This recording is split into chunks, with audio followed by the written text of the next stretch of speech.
চতুর্থ শ্রেণীর ছাত্রছাত্রীরা, আজ আমি তোমাদের মডেল অ্যাক্টিভিটি টাস্ক ইংরেজি বিভাগের 3টি প্রশ্নপত্র নিয়ে আলোচনা করব। তো তোমরা সম্পূর্ণ ভিডিওটি ভালো করে দেখো এবং এগুলির সাহায্য নিয়ে নিজে নিজে উত্তর তৈরি করো। প্রথমে আমরা পার্ট 1 প্রশ্নপত্রের উত্তর নিয়ে আলোচনা করব। পার্ট 1 প্রশ্নপত্রের প্রথম প্রশ্ন দেখো, এখানে প্রথমে একটি প্যাসেজ দেওয়া আছে। এই প্যাসেজটিকে ভালো করে পড়ে তোমাদের নিচের প্রশ্নগুলির উত্তর করে নিতে হবে। তো চলো প্রথমে আমরা প্যাসেজটি পড়ে নিই। Sometimes you want to listen stories from your elders. কখনো কখনো তুমি তোমার বড়দের কাছ থেকে গল্প শুনতে চাও।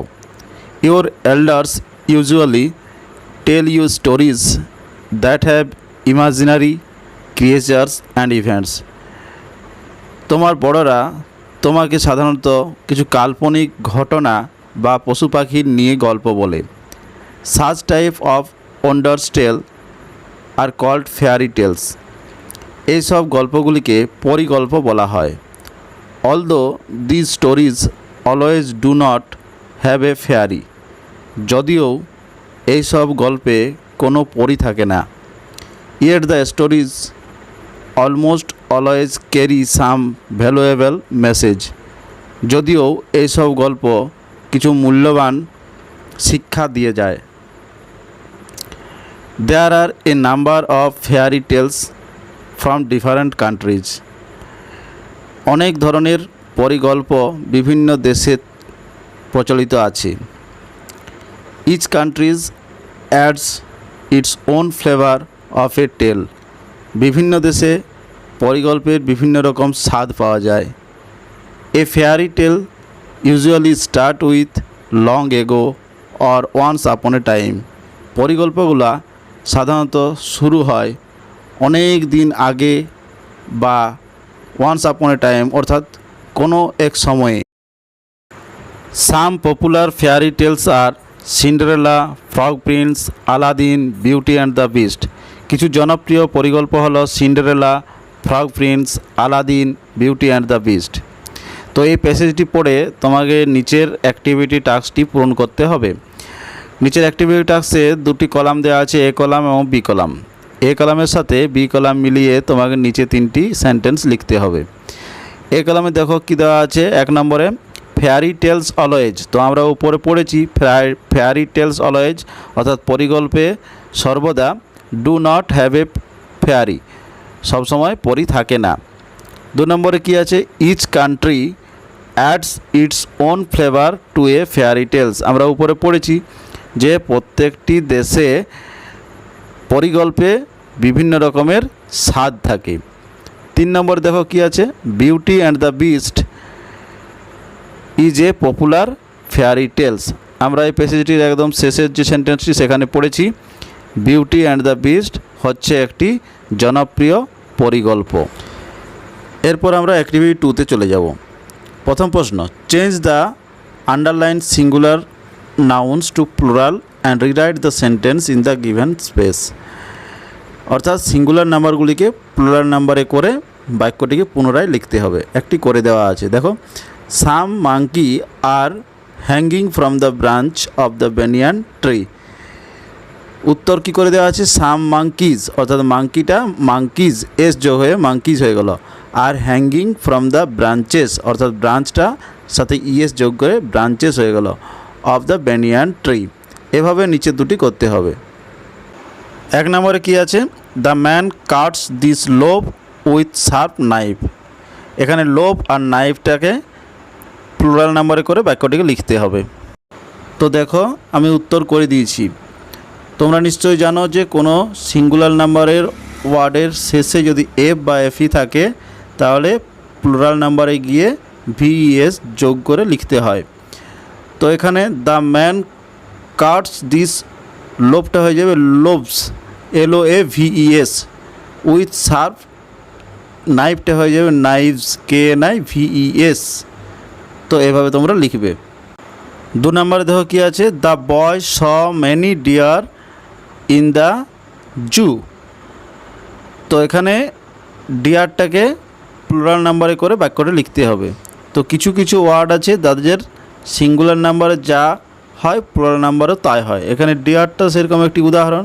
তো আমরা ওইভাবে লিখে দেবো, the man saw many deer in the zoo. Activity টাস্কের শেষ প্রশ্ন, read the following sentences carefully and draw a picture. নিচের বাক্যগুলি ভালো করে পড়ো এবং একটি ছবি আঁকো based on the instruction given in those sentences. ওই বাক্যে যে ইনস্ট্রাকশনগুলো দেওয়া আছে সেগুলি পড়ে পড়ে একটি ছবি আঁকতে বলছে। তো দেখো ইনস্ট্রাকশনগুলি প্রথমে পড়ে নিই। 1 নম্বরে আছে, this is the picture of a river side. এটি একটি নদীর তীরের ছবি। There is a boat anchored near the bank. নদীর পাড়ে একটি নৌকা বাঁধা আছে। The boat is light brown. নৌকাটি হালকা বাদামি রঙের। The tiller is black. আর এর যে হাতলটি নৌকাটি যেটি দিয়ে চালানো হয় সেটি কালো রঙের। 2 নম্বর, the water is light blue with deep blue ripples in it. আর জলের রঙটি কেমন? হালকা নীল রঙের, তার সাথে ওপরে ঘন নীল রঙের ঢেউ। 3 নম্বর point, the sky is light yellow.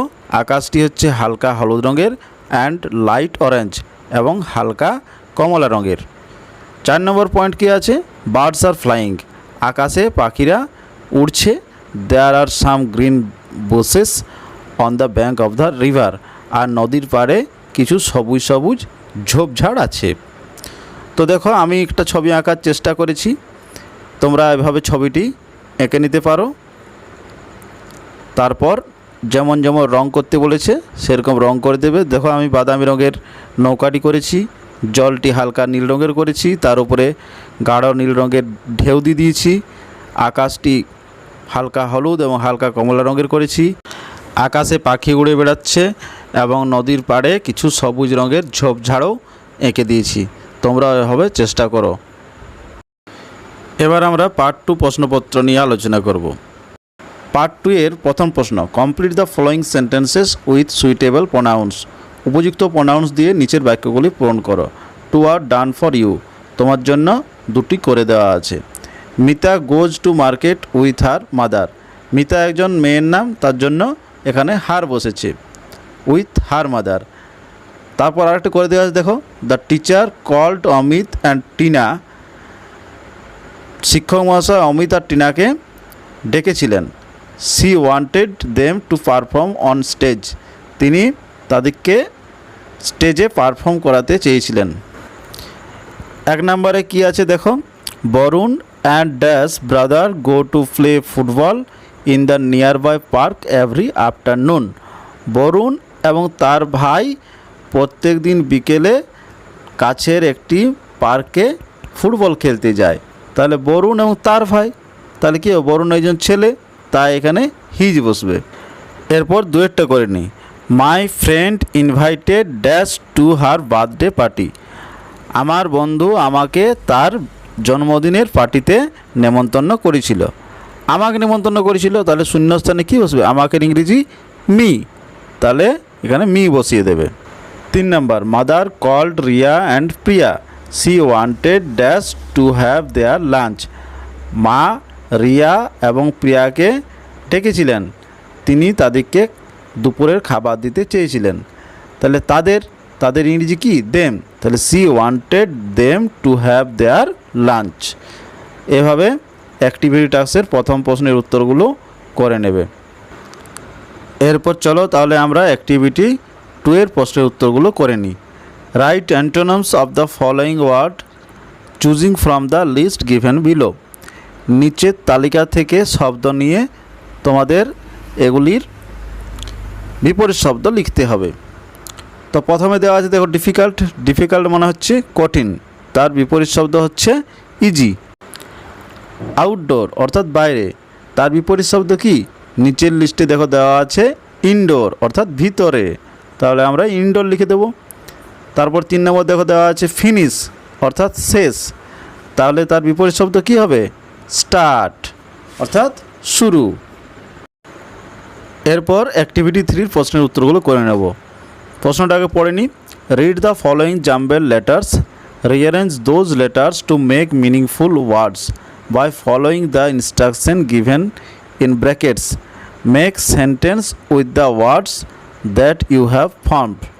এখানে দেখো নিচে কিছু এলোমেলো তোমাকে কিছু বর্ণ দিয়ে দিয়েছে, সেই বর্ণগুলি সাজিয়ে একটি অর্থবোধক শব্দ গঠন করতে হবে।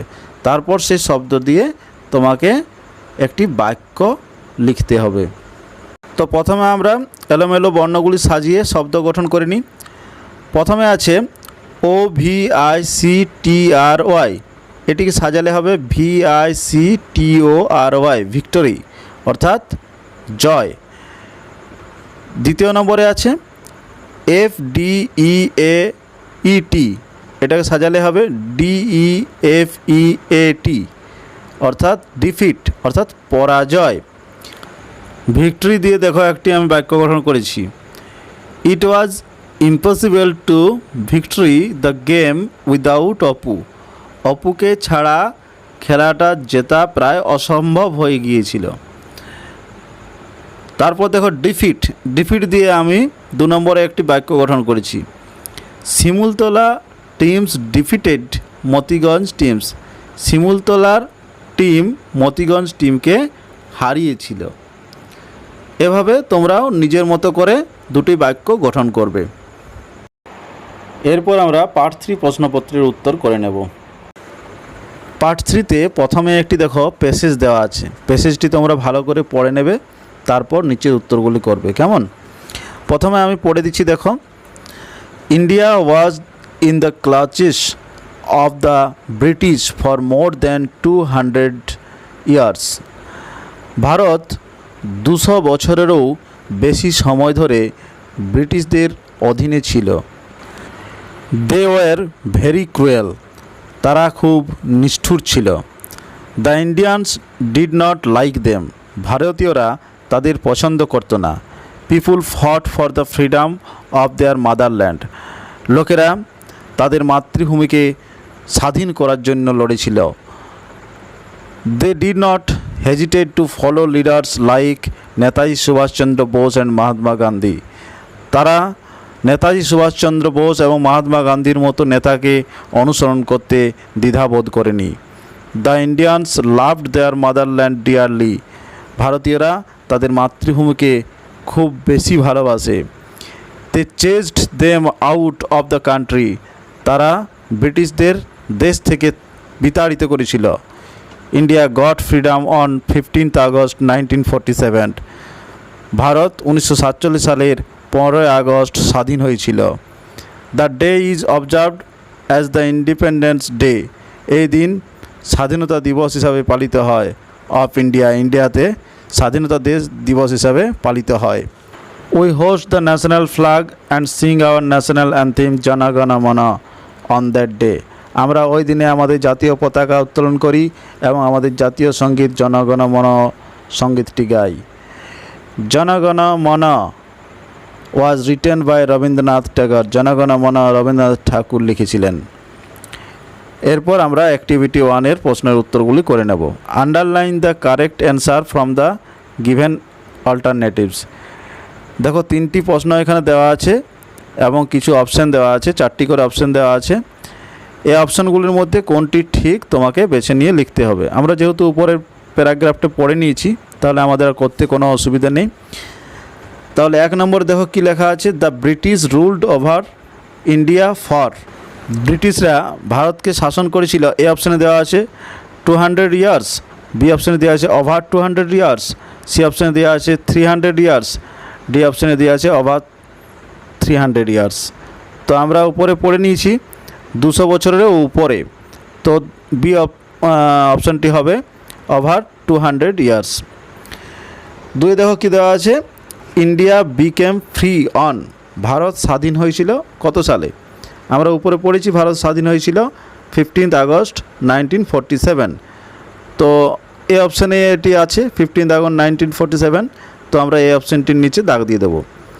3 নম্বর দেখো কি আছে, our national anthem was written by, আমাদের জাতীয় সঙ্গীত লিখেছিলেন সুভাষচন্দ্র বোস, মহাত্মা গান্ধী, রবীন্দ্রনাথ ঠাকুর, নজরুল ইসলাম।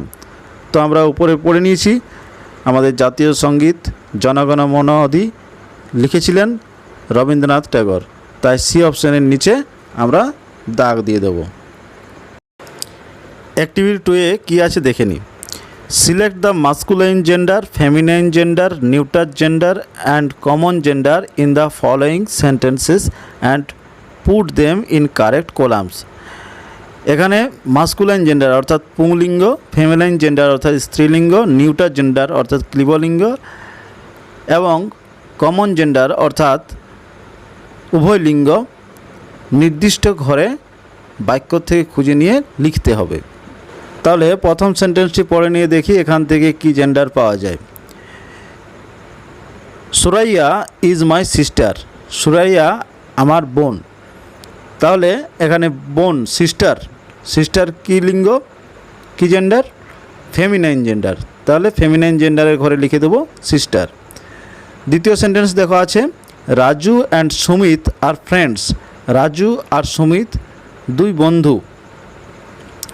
তাহলে এখানে ফ্রেন্ডস, ফ্রেন্ডস মানে বন্ধু। তো ফ্রেন্ডস বলতে ছেলে বন্ধু বোঝাতে পারে, মেয়ে বন্ধুও বোঝাতে পারে।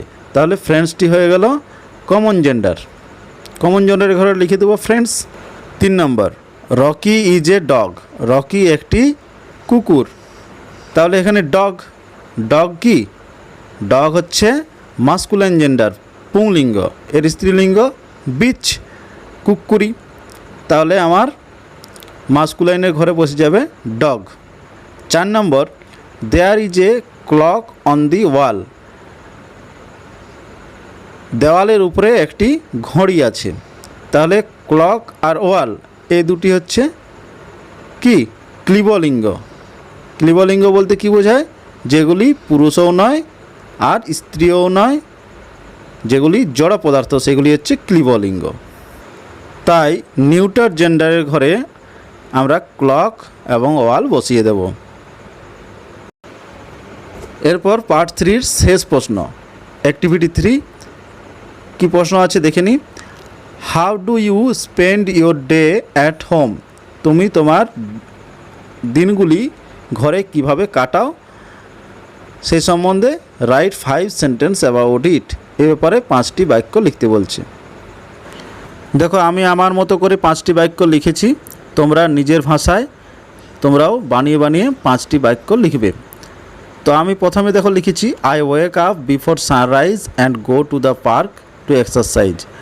আমি সূর্য ওঠার আগে ঘুম থেকে উঠি এবং তারপর মাঠে কিছু ব্যায়াম করতে যাই। 2 নম্বর after coming back home I take my breakfast, ঘরে ফিরে এসে আমি তারপর আমার প্রাতরাশ খাই। 3 নম্বর then I study for a couple of hours, তারপর আমি কয়েক ঘন্টা পড়াশোনা করি। 4 নম্বর after bathing I eat lunch, তারপর স্নান করে আমি দুপুরের খাবার খাই। 5 নম্বর then I go to play in the field in the afternoon, তারপর বিকেলবেলায় আমি মাঠে খেলাধুলা করতে যাই। তো এভাবেই তোমরা পার্ট 1, পার্ট 2 এবং পার্ট 3 3টি প্রশ্নপত্রের উত্তর খুব ভালোভাবে সাজিয়ে গুছিয়ে লিখবে। তারপর স্কুল খুললে তোমাদের শিক্ষক মহাশয়কে এগুলি জমা দেবে, কেমন? তো নিয়ে আসছি পরবর্তী ভিডিও। ততক্ষণের জন্য তোমরা সবাই ভালো থেকো, সুস্থ থাকো।